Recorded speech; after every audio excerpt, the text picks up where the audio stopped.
तुम्ही पाहत आहात MCN न्यूज मराठी। बारामतीमध्ये MIDC रोडवर वैभव वाईन्सच्या शेजारीच रस्त्याच्या कडेला सुरू असलेला ओपन बारचा प्रकार अखेर पोलिसांच्या रडारवर आला आणि एका धडक कारवाईत संपूर्ण बेकायदा कारवाई करण्यात आली। तर वैभव वाईन्स यांना सुद्धा लेखी नोटीस देण्यात आली आहे।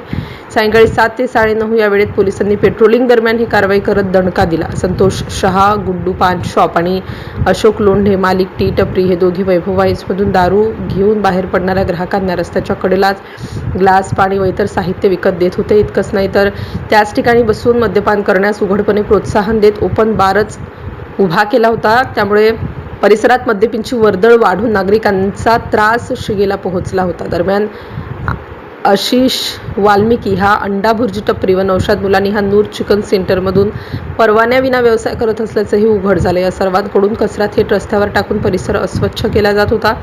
नागरिकांच्या सततच्या तक्रारींची दखल घेत पोलिसांनी चौघांविरुद्ध मुंबई पोलीस कायदा कलम 33W व 115 अन्वये खटले दाखल केले आहेत। या कारवाई दरम्यान संबंधितांची वाहने व साहित्य जप्त करून पोलीस ठाण्यात आणण्यात आलं असून प्रकरण न्यायालयात दाखल करण्यात आलं आहे। पोलिसांच्या या कारवाईनंतर MIDCतील बेकायदा धंदे करणाऱ्यांनी मोठा धसका घेतला असून पुढील कारवाईकडे सर्वांचे लक्ष लागले आहे। MCN न्यूज मराठीकरिता कृष्णमूर्ती जगताप, बारामती।